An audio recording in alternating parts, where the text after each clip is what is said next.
back in your old stomping grounds. Always feelings of nostalgia when you come back into this building.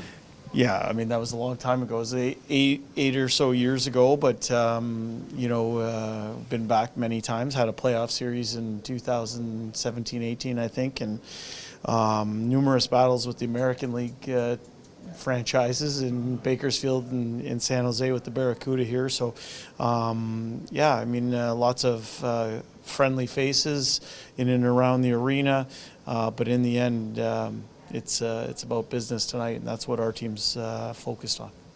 What are you liking from the Evan Bouchard-Philip Broberg pairing lately?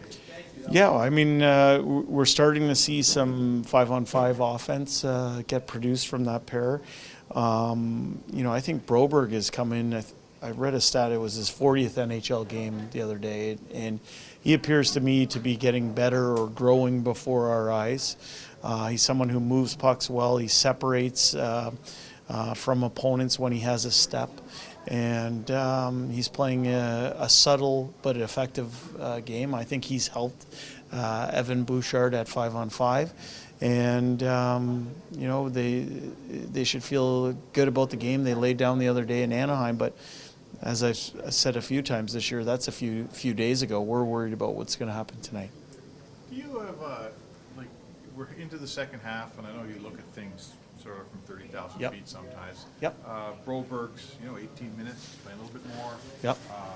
Holloway is getting that top six time that maybe he wasn't getting in the first half. Yep. Is it part of just slowly bringing these guys along? Is this the master plan at work here, or what? Well, I think what you want to do is you want to make sure there's a solid foundation of a confidence foundation based on an ability to play against certain types of players in the National Hockey League. And as much as maybe you want to just open the door and let people out the door, you also want to put them in positions to succeed so that you don't hurt anybody's confidence as well.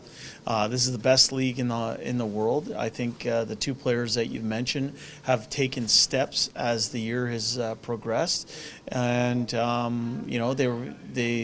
they seem to me, I use that term for Philip, but it's also for Dylan, they're both growing and finding out what it is they can do at this level, and sometimes what they can't do at this level. And I think, as I said, I think it's a positive sign for our group that we see growth out of those two homegrown players. And you need young guys to contribute. Like every team, it's a cap. You need young guys, you need cheap guys, but those guys can't just hang around. They got to play. You haven't had a ton out of that group in the first half. I would think, is it fair to ask if there's success as a group, that young 24? Is that group pretty important in the second half here? I think it's really important. I think it's important we get a push from that group. We want players not just to make the team, we want them to make the team better. And for me, I would include some of the other pieces that we have in that kind of age group. The Ryan McLeods, you mentioned Bouchard and Broberg, Dylan Holloway, Stuart Skinner's in that group as well. And I think when you have contributions from those players, it makes your team better. They typically, youth comes to the rink with a certain level of enthusiasm that I think is contagious. But we're looking for people not just to wear a jersey. We're looking for people to help make a difference. And as I said, not just make the team, but make it better. Is it points versus process thing? Early in the season, you can be a little more patient and live with the growing pains. Now you're mid-season, the race is really tight. Is your patience level reeled in a little bit? Yeah, we used that term the other day, that sometimes patience has an expiration date too, right? And for me, I think you look at where we're at in our schedule, every point is precious. The way we're operating is making sure that every possession counts. We're looking for a certain level of sacrifice in order to find points or find wins. And we're looking for that consistency night in, night out, which has been there at times, but not all the time. And we're looking for us to take a step forward here, specifically this evening, specifically in this stretch before the All-Star break. That's where it has to show up, night in, night out, that level of sacrifice to win. It doesn't look like Stuart Skinner is going to be on this trip. We'll see. I never rule anything out. You should know that, Do we know Rob. anything about their baby? They haven't had it yet. Jay, how do you coach consistency? How do you coach consistency? I think as a coaching staff, first and foremost, you want to model consistency. So whether you've won a big game or lost a game you feel you should have had points in or found a way to win, I think it's important that, as Rob talked about, the process of things, we go about our business on a day in, day out basis. There's parts of the game where we feel we've shown progress.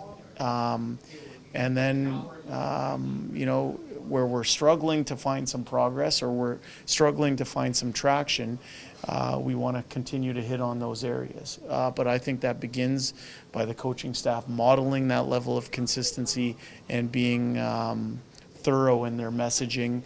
And messaging, I would also say, is this: communication on our team is two-way.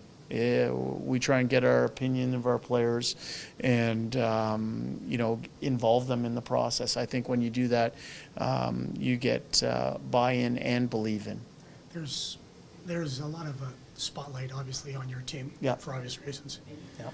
Pat Riley, the great basketball coach, used to talk about peripheral opponents. I would say Edmonton has a lot of peripheral opponents. How do you block that? Or do you have to? Or do you absorb it? Yeah, I think I've never heard that term before, but I think what you do as the internal, the 23 to 25 players, everybody on the coaching staff, the management group, you understand that you have those types of things in a market where people really care. They're passionate about their team. And when the team isn't having the level of success that they want to, sometimes there's noise on the outside. For us, I don't think that we can control any of that stuff that's on the periphery. I think we want to put our emphasis and import on the things that are within our control. Our level of execution, our level of preparation, our level of consistency that we've struggled with this far. I think when you block out that outside noise and put your focus on the things within your control, I think that's when you see results.